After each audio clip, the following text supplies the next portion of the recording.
नाथ ललारे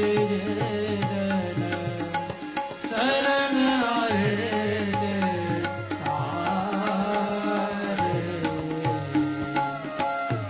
जितने रवे छाया की कनिका इतने दोष हमारे तुम्हारे चरणों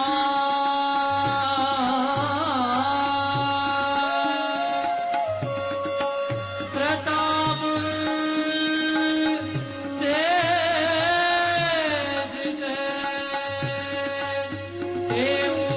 तत श्रृंगारे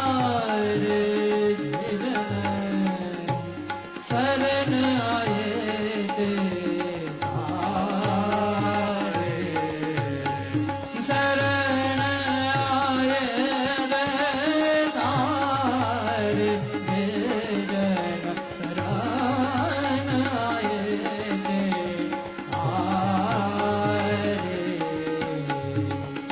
अब हमारा कंध तिलक माथे धरे संकट बपुरारे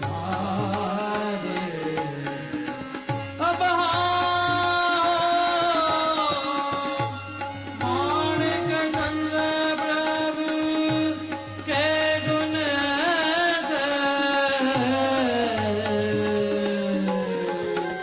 माणिक कंद प्रभु के गुण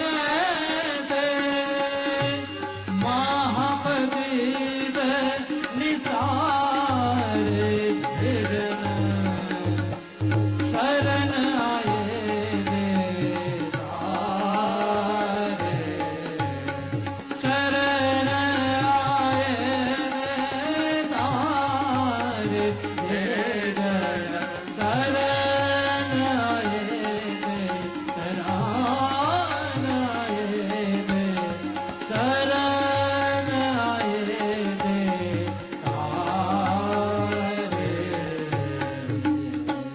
जन शरण आए सोई तारे।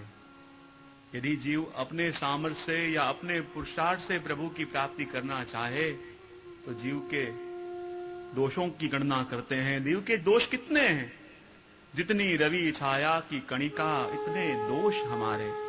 जैसे कमरे के अंदर कहीं से सूरज की किरण आ रही हो और इस किरण के प्रकाश में जितने असंख्य रजकण दिखते हैं, कहते हैं जीव के दोष कितने हैं?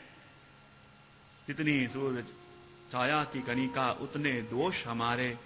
इन दोषों के आधार पे तो प्रभु कृपा नहीं कर सकते, लेकिन श्री गोसाई जी के चरण प्रताप का ये परिणाम है। श्री गोसाई जी प्रभु चरण के चरणों का ये महात्म्य है कि कैसा भी जीव क्यों न हो, कोई भी जीव क्यों न हो, उन श्री गोसाई जी के चरणों को पकड़ ले तो कितने भी दोष उसके हों वो दोष निर्मूल होते हैं और जीव प्रभु के योग्य बनता है, प्रभु के लायक बनता है और प्रभु के सन्मुख होता है। इसलिए तो कह दिया कि जे लीला मान अंगीकार करियो रे, तेनो सकल ताप निस्तरियो रे। जेने श्री विठ्ठल नाथ विचारे रे, तेने प्रगट पदार्थ चारे रे। जिस गोसाई जी जिस जीव को विचारे, यानी गोसाई जी विचारे, या इसका मतलब क्या?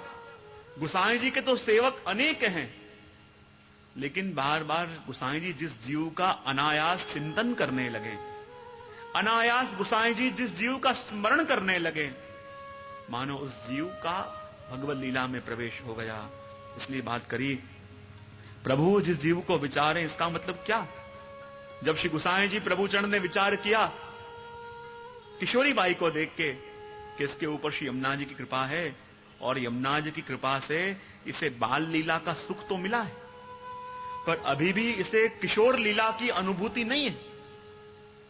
और कहते हैं गोसाई जी किशोरी बाई को लेके बिलछू कुंड के पास गए और बिलछू कुंड के पास जाके स्वयं अपने मुख से आपने रास का पद गाया।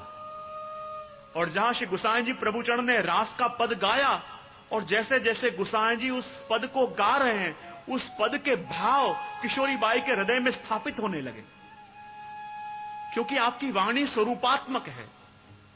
श्री गोसाई जी प्रभुचरण की वाणी भी रसरूप स्वरूपात्मक है, जिसके अंदर स्थापित हो उसके अंदर वो स्वरूप प्रकट कर दे।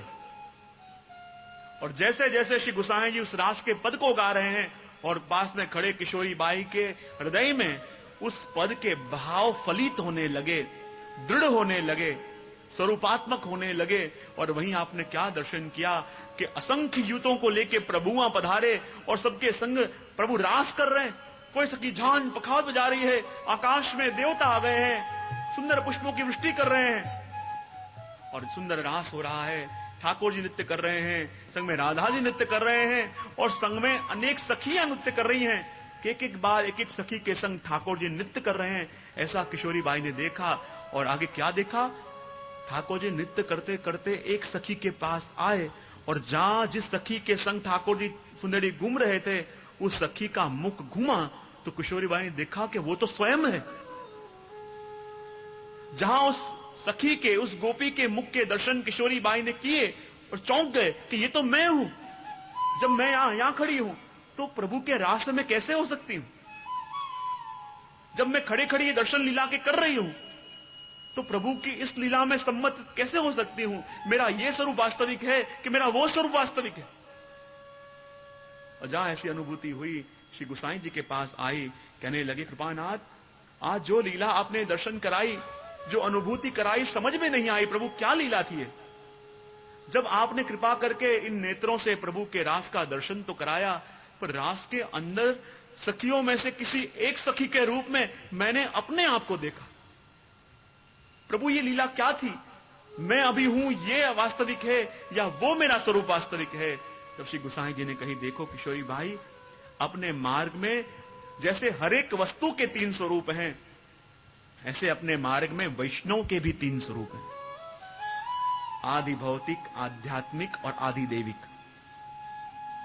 आदि भौतिक स्वरूप वैष्णव का ब्रह्म संबंध से लिए पहले का, आध्यात्मिक स्वरूप वैष्णव का ब्रह्म संबंध के बाद घर में ठाकुर जी पधारे और जो सेवा कर रहा है वो वैष्णव का आध्यात्मिक स्वरूप। लेकिन वैष्णव का आदि देविक एक स्वरूप वो नित्य प्रभु की लीला में है, नित्य प्रभु की सेवा में है, वो नित्य प्रभु के संग विहार करता है। जब अपन कहते हैं कि अपने मूल स्वरूप को पहचानो, तो मूल स्वरूप को पहचानो इसका मतलब क्या? अपने वो आदि देविक को स्वरूप को पहचानो कि जो प्रभु की लीला के अंदर है।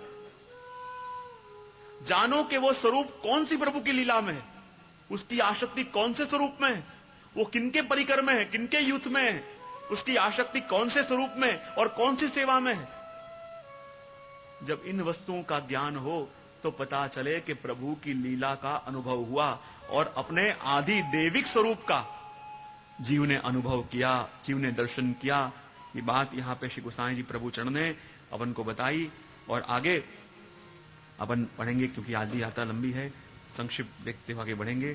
छठी तुक के अंदर यहाँ गोपाल दास जी कह रहे हैं, उपरांत भजन फल आपे, उपरांत भजन फल आपे, भजन मंडल स्थिर कर